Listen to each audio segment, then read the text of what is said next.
남편이 변두리에 개업했다고 들었어요. 우리 남편한테 일 좀 달라고 할까요? 여러분들의 구독, 좋아요, 댓글은 영상 제작에 큰 힘이 됩니다.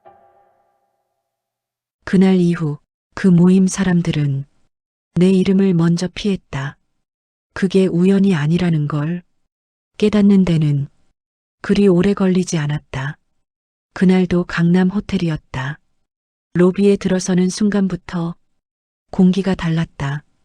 말은 조용했지만 시선은 바빴다. 엘리베이터 안에서부터 사람들은 이미 서로를 훑고 있었다. 가방, 구두, 머리. 누구는 웃고 누구는 고개만 끄덕였다. 연회장 문 앞에 이름표가 놓인 테이블이 보였다. 나는 잠깐 멈춰서서 내 이름을 찾았다. 늘 그렇듯 끝자리였다. 가장 안쪽. 사람들 시선이 한 번씩만 스치고 지나가는 자리. 굳이 안내받지 않아도 몸이 먼저 그쪽으로 움직였다. 자리에 앉자 의자가 조금 삐걱거렸다. 나는 괜히 주변을 살폈다. 소리가 크게 난 것 같아서 사람들이 하나둘 들어왔다. 판사 아내, 검사 아내, 대형 로펌 파트너 아내들. 서로를 부르는 호칭부터 달랐다. 어머, 오랜만이에요. 요즘 그 사건 어땠어요?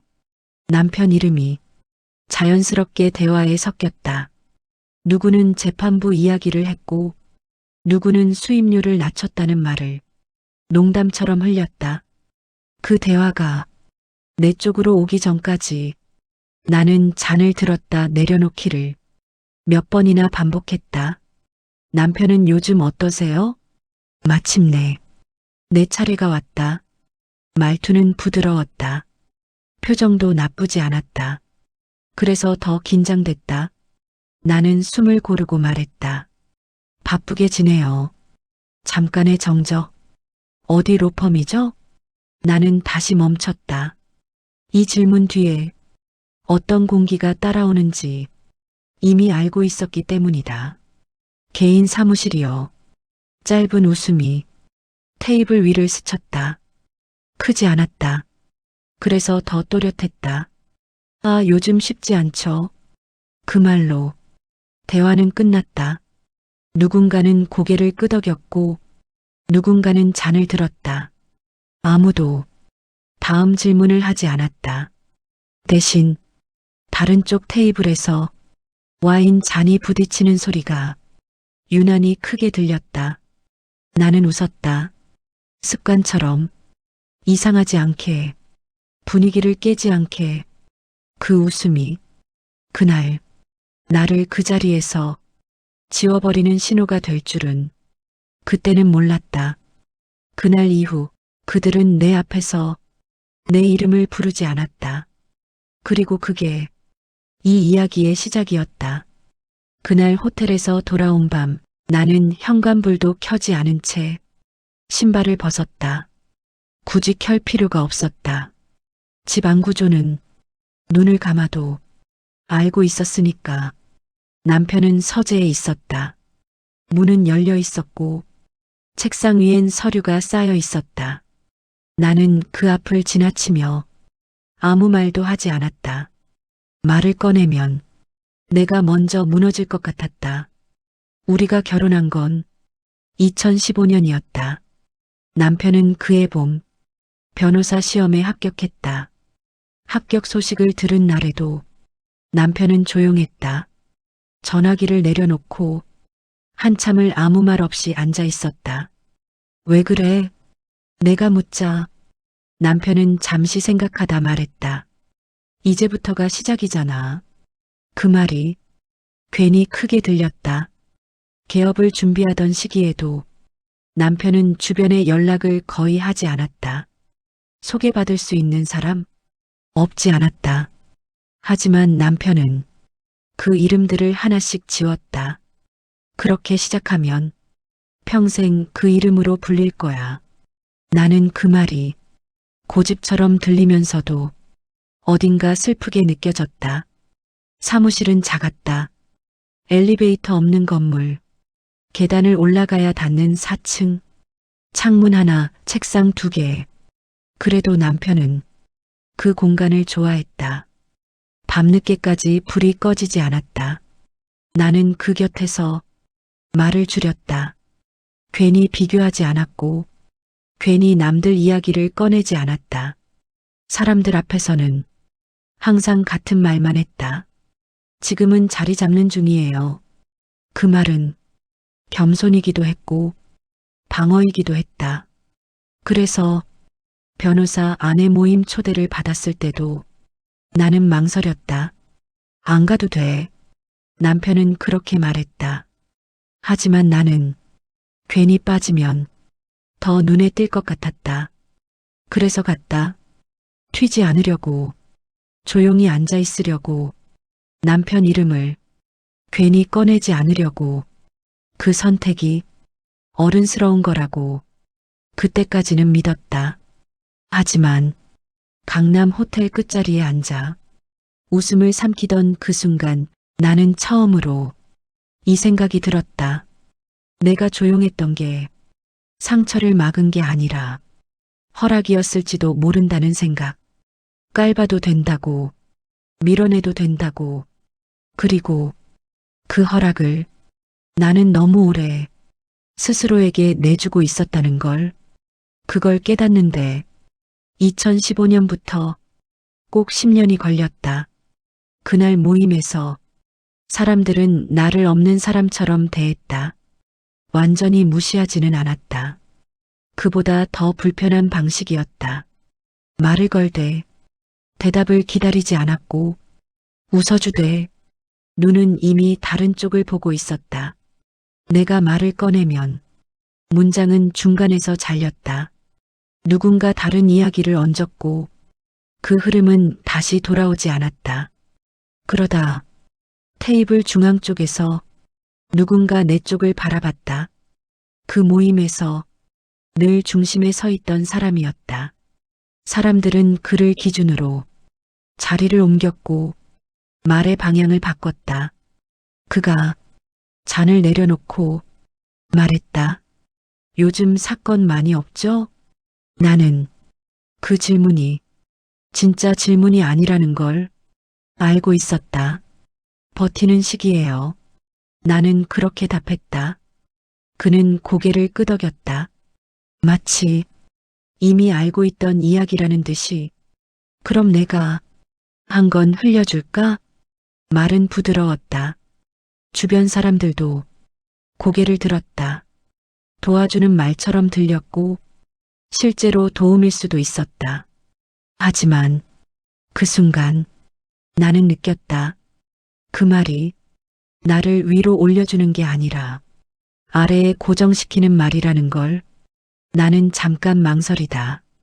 고개를 저었다. 괜찮아요. 그의 표정이 아주 잠깐 굳었다. 그리고 웃음이 나왔다. 자존심은 있네. 그 말에 주변에서 작은 웃음이 흘렀다. 누구도 그 말이 무례하다고 말하지 않았다. 그 뒤로 대화의 방향은 완전히 달라졌다. 사건 이야기가 나왔고 수입료 이야기가 나왔고 누구 남편이 요즘 잘 나간다는 말이 자연스럽게 이어졌다. 그 속에서 나는 점점 작아졌다. 내가 말을 아끼자 사람들은 그걸 성격으로 받아들이지 않았다. 선택으로 보지 않았다. 대신 자리로 받아들였다. 그날 모임이 끝나갈 무렵 누군가 다음 일정 이야기를 꺼냈다. 다음엔 소수만 보자. 누가 올지 이야기하지 않았지만 누가 빠질지는 모두 알고 있는 눈치였다. 그 말이 공중에 떠 있는 동안 아무도 내 쪽을 보지 않았다. 그 순간 나는 알았다.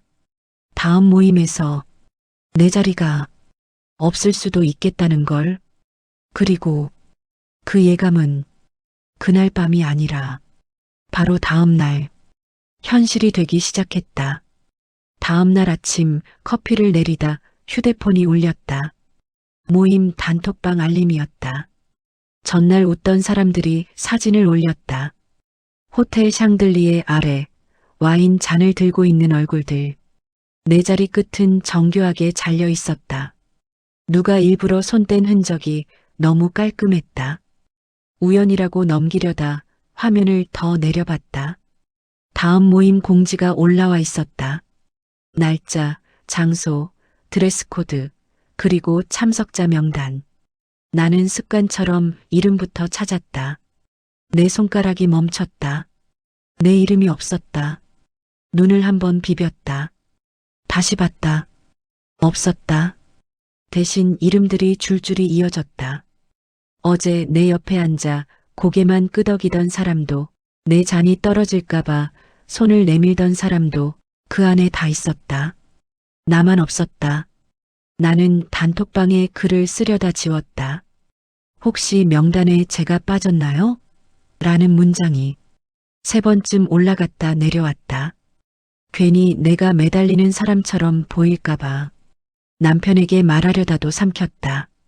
서재 문 너머로 키보드 소리가 들렸다. 그 소리가 오늘따라 더 멀게 느껴졌다. 점심 무렵 그 중심이 내게 개인톡을 보냈다. 말투는 여전히 공손했다. 이번 모임은 내부 인원만 보기로 했대요. 다음에는 같이 뵈어요. 끝에 웃는 이모티콘이 붙어 있었다. 나는 그 이모티콘을 한참 눌러보다가 손을 뗐다. 잠시 뒤 또 다른 사람이 전화를 걸어왔다. 언니, 공지 봤어? 목소리는 낮았지만 숨이 조금 빨랐다. 나는 봤어라고만 말했다. 그 사람이 머뭇거리더니 말을 이었다. 그쪽 아마 자리 배정이 어려워서 그런가 봐. 너무 신경 쓰지 마. 자리 배정? 그 말이 내 귓속에서 빙빙 돌았다. 사람을 자리로 부르는 세계. 나는 응, 괜찮아라고 말하고 전화를 끊었다. 나는 답장을 쓰지 않았다. 괜찮다고 보내면 그들이 만든 선을 내가 인정하는 꼴이었고, 왜 빠졌냐고 묻자니 더 밑으로 내려가는 느낌이 들었다. 손끝이 자꾸 화면 위에서 떨렸다. 나는 결국 휴대폰을 엎어두고 설거지를 했다. 그릇이 부딪히는 소리가 생각보다 컸다. 그날 저녁 남편이 밥을 먹으며 물었다. 오늘은 모임 얘기 없네. 나는 젓가락을 내려놓고 물을 한 모금 마셨다. 목에 걸린 게 물이 아니라는 걸 알면서도 그냥 다음 모임은 안 가기로 했어. 남편이 잠깐 나를 봤다. 무슨 일 있었어? 나는 웃는 얼굴을 만들었다. 별일 없었어. 시간 아까워서. 남편은 더 묻지 않았다. 그게 오히려 더 아팠다. 밤이 됐을 때 단톡방에 새 알림이 쌓였다. 누구는 자리를 바꿔달라 했고, 누구는 남편을 데려오겠다고 했다. 누구는 호텔 주차가 불편하다고 투덜댔다. 그 대화 속에서 나는 투명했다. 마치 처음부터 초대받지 않은 사람처럼. 나는 침대 끝에 앉아 시어머니 얼굴이 떠올랐다. 그분은 내게 잘하라고도 참으라고도 말하지 않는 사람이었다. 그런데 어젯밤 거실에서 내 신발을 바라보던 눈빛이 이상하게 남아 있었다. 말은 없었는데 오래 봤다. 그 시선이 내 등을 따라 다시 올라왔다. 나는 결국 휴대폰을 다시 들었다. 명단을 캡처하고 사진을 캡처하고 개인톡까지 저장했다. 손이 차가워졌다. 그리고 그 순간 거실에서 조용히 방문이 열리는 소리가 들렸다. 거실 불은 꺼져 있었고 주방 조명만 켜져 있었다. 나는 컵 하나를 꺼냈다가 다시 넣었다. 손이 미세하게 떨려서였다. 그날은 유난히 집이 넓게 느껴졌다. 소리가 없었다. 시계 초침 소리만 벽을 타고 흘렀다. 남편은 아직 오지 않았다. 서재불도 꺼져 있었다. 나는 소파에 앉아 낮에 캡처해둔 화면을 다시 열었다. 명단, 사진, 개인톡 하나씩 넘길수록 가슴이 눌렸다. 말로 설명할 수 없는 느낌이었다. 화가 난 것도 아니고 눈물이 나는 것도 아니었다. 그냥 내가 이 집에서 혼자라는 느낌.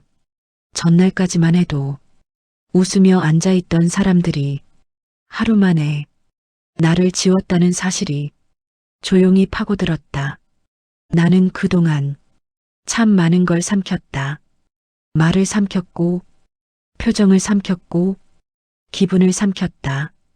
그렇게 하면 사람들이 불편해하지 않을 거라 믿었다. 어른답게 넘기는 거라고 스스로를 설득했다. 그런데 그 결과가 이거였다. 아무도 나에게 왜 빠졌는지 묻지 않았다. 아무도 미안하다고 하지 않았다.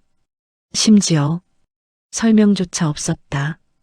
그 침묵이 나를 가장 아래로 끌어내렸다. 나는 그날 밤 밥을 먹지 않았다. 배가 고프지 않았다. 몸이 아니라 존재가 비어있는 느낌이었다. 남편이 늦게 들어왔다. 현관에서 구두 벗는 소리가 났다. 나는 고개를 들지 않았다. 남편이 물을 마시며 말했다. 오늘 좀 피곤해 보여. 나는 고개를 끄덕였다. 괜히 말을 꺼냈다가 무너질 것 같아서였다. 그런데 그때였다. 거실 끝에서 문 여는 소리가 났다. 시어머니 방이었다. 평소 같으면 이미 주무실 시간이었다. 그런데 그날은 불이 켜졌다. 시어머니가 천천히 거실로 나왔다. 말없이 내 앞에 섰다. 그리고 내 얼굴을 봤다. 아주 오래 괜찮냐고 묻지 않았다. 왜 그러냐고도 묻지 않았다. 그냥 보고 있었다. 그 시선이 이상하게 견디기 어려웠다. 나는 결국 고개를 숙였다. 그 순간 시어머니가 조용히 말했다. 사람들이 왜 그렇게 행동했는지는 지금 말하지 말자. 나는 그 말의 뜻을 알 수 없었다. 다만 그 목소리가 위로도 아니고 충고도 아니라는 건 느껴졌다. 시어머니는 더 말하지 않았다. 천천히 방으로 돌아갔다. 그날 밤 나는 잠을 이루지 못했다. 눈을 감으면 명단이 떠올랐고 웃는 얼굴이 떠올랐다. 그리고 마지막으로 떠오른 건 아무 말도 하지 않던 시어머니의 얼굴이었다. 그때는 몰랐다. 그 침묵이 내 인생에서 가장 큰 움직임이 시작이었다는 걸. 그 다음 날부터 집안의 공기가 조금 달라졌다. 눈에 띄게 바뀐 건 없었다. 아침 식탁도 같았고 시어머니의 말수도 늘지 않았다. 다만 하루의 리듬이 달라졌다. 시어머니는 아침마다 신문을 꼼꼼히 읽었다. 예전에도 읽었지만 그날 이후로는 한 면을 오래 붙잡고 있었다. 펜을 들고 무언가를 표시했다. 접어두었다가 다시 펼쳤다. 나는 일부러 묻지 않았다. 괜히 의미를 부여하고 싶지 않았다. 괜한 기대를 했다가 실망하는 쪽이 더 무서웠다. 남편은 평소와 같았다. 서재에서 일했고 전화 통화도 잦았다. 그런데 통화가 끝날 때마다 얼굴이 잠깐 굳었다가 풀렸다. 무슨 일이냐고 묻지 않았다. 그가 선택한 방식이 늘 그랬으니까. 며칠 뒤 시어머니가 처음으로 내게 말을 걸었다. 너 그 모임에서 무슨 말 들었니? 질문은 짧았다. 감정이 실려있지 않았다. 나는 잠시 망설이다. 사실대로 말했다. 도와주겠다는 말, 자존심은 인내라는 웃음, 그리고 명단에서 빠졌다는 이야기까지. 말을 하다 보니 내 목소리가 점점 낮아졌다. 마지막에는 거의 들리지 않을 만큼 작아졌다. 시어머니는 중간에 끼어들지 않았다. 고개도 끄덕이지 않았다. 표정도 바뀌지 않았다. 다 듣고 나서 한참을 침묵했다. 그리고 이렇게 말했다. 그건 성격 문제가 아니야. 나는 그 말이 왜 그렇게 무겁게 들렸는지 알 수 없었다. 시어머니는 내 쪽을 보지 않고 창밖을 보며 말을 이었다. 사람은 자기가 서 있는 자리를 늘 계산해. 그 말로 대화는 끝이었다. 그날 저녁 시어머니는 서재에 들어갔다. 평소 거의 쓰지 않던 방이었다. 불이 늦게까지 꺼지지 않았다. 나는 방문 앞을 지나가다 잠깐 멈췄다. 안에서는 종이 넘기는 소리가 났다. 키보드 소리도 들렸다. 문은 닫혀 있었지만 그 소리는 이상하게 또렷했다. 그날 이후 집으로 걸려오는 전화가 늘었다. 시어머니 휴대폰이었다. 받는 목소리는 낮았고 짧게 대답했다. 네, 알겠습니다. 확인해 보죠. 상대가 누구인지 나는 몰랐다. 알고 싶지도 않았다. 다만 그 전화가 끝날 때마다 시어머니의 표정이 아주 조금씩 단단해지는 건 보였다. 며칠이 지나 모임 단톡방에 새 공지가 올라왔다. 장소가 바뀌었다. 시간이 바뀌었다. 형식도 달라졌다. 그리고 그 공지 끝에 처음 보는 문장이 붙어 있었다. 이번 모임은 외부 일정으로 변경될 수 있습니다. 그 문장을 읽는 순간 이유 없이 숨이 멎는 느낌이 들었다. 그때 처음으로 이 생각이 스쳤다. 아무 말도 하지 않던 사람이 이미 움직이고 있다는 생각. 그리고 그 움직임이 나를 향한 것이 아니라 그 판 전체를 향하고 있다는 생각. 모임 당일 호텔 로비는 평소보다 조용했다. 말이 없다는 뜻은 아니었다. 사람들이 말을 고르고 있었다. 예전 같으면 입구에서부터 웃음이 먼저 튀어나왔을 텐데 그날은 다들 주변을 한 번씩 더 살폈다. 엘리베이터 앞에서 몇 사람이 모여 서 있었다. 나를 보자 고개를 끄덕였다. 처음 보는 인사였다. 연회장 문이 열렸을 때 좌석 배치가 달라져 있었다. 중앙이 비어 있었다. 늘 그 자리에 앉던 사람이 아직 도착하지 않았다는 뜻이었다. 나는 지정된 자리에 앉았다. 이번에는 끝이 아니었다. 그 사실이 오히려 더 불안했다. 사람들이 하나둘 자리를 채웠다. 말수가 적었다. 서로 눈치를 봤다. 누군가 낮은 목소리로 말했다. 오늘 좀 늦었... 누구를 말하는지 굳이 묻지 않아도 알 수 있었다. 잠시 후 연회장 문이 다시 열렸다. 그 사람이 들어왔다. 평소보다 얼굴이 굳어 있었다. 인사를 받긴 받았지만 시선은 자꾸 바닥으로 내려갔다. 웃음은 없었다. 자리에 앉자마자 휴대폰을 꺼내 확인했다. 그리고 다시 넣었다. 그 모습 하나로 테이블의 공기가 눈에 띄게 달라졌다. 식사가 시작됐다. 잔이 채워졌지만 건배사는 없었다. 대화가 오가다 누군가 조심스럽게 말을 꺼냈다. 요즘 좀 시끄럽다면서요. 그 사람은 고개를 들지 않았다. 별일 아니에요. 그 말이 끝이 아니었다. 옆에 앉아있던 사람이 말을 덧붙였다. 그래도 확인 요청이 왔다던데요. 그 순간 포크 소리가 멈췄다. 누구도 무슨 확인인지 묻지 않았다. 다만 이야기가 그 선을 넘지 않도록 조심했다. 잠시 후 한 사람이 자리에서 일어났다. 전화를 받기 위해서였다. 돌아왔을 때 얼굴이 달라져 있었다. 그리고 귓속말이 오갔다. 나는 그 장면을 보며 확신했다. 아무도 이 판을 장악하지 못하고 있다는 걸. 모임이 끝날 즈음 처음으로 누군가 나에게 말을 걸었다. 그동안 많이 불편했죠. 나는 대답하지 않았다. 고개만 끄덕였다.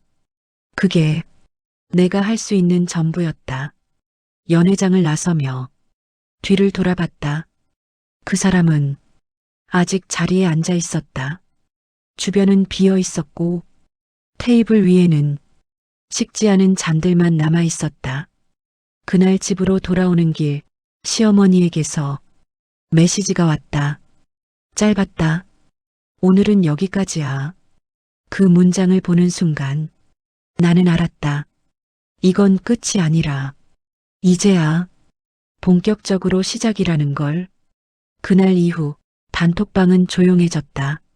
아무도 나를 부르지 않았고 아무도 왜냐고 묻지 않았다. 며칠 뒤 모임 일정은 취소됐다. 이유는 적혀 있지 않았다.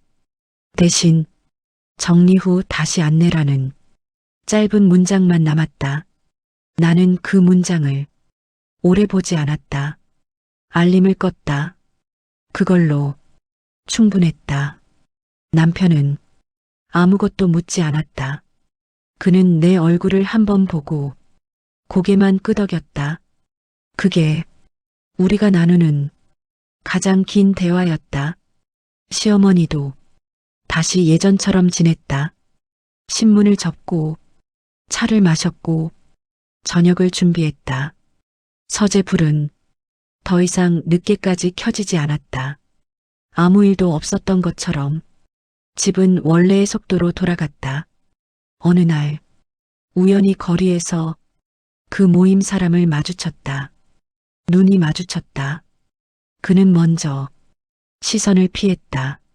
나는 그제야 확실히 알았다. 그날 무너진 건 내 자리가 아니라 그들이 믿고 있던 질서였다는 걸. 나는 끝까지 사과를 받지 않았다. 용서도 하지 않았다. 그냥 그 세계에서 한 발 물러났을 뿐이다. 돌아보면 나는 늘 조용한 쪽을 선택해왔다. 튀지 않으려고 말을 아꼈고 상처를 삼켰다. 그게 나를 지켜주는 줄 알았다. 하지만 이제는 안다. 조용히 사는 것과 아래에 서는 건 다르다는 걸. 나는 여전히 같은 집에 살고 같은 남편과 같은 식탁에 앉아 있다. 달라진 게 있다면 내가 앉는 자리다. 이제는 끝자리를 먼저 찾지 않는다. 누군가 나를 지우는 판에 굳이 올라가지도 않는다. 평범하게 사는 건 부끄러운 일이 아니었다. 끝까지 나를 지켜준 사람이 한 명이라도 있었다면 그걸로 이미 충분했다. 이 이야기가 누군가의 가슴에 조용히 닿았다면 당신도 혼자가 아니라는 뜻일 거다.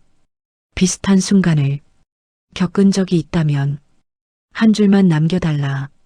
당신의 말이 다른 누군가에게는 큰 힘이 될 수 있다. 이야기가 마음에 남았다면 구독과 좋아요도 잊지 말아달라. 다음 이야기에서도 노을 이야기에서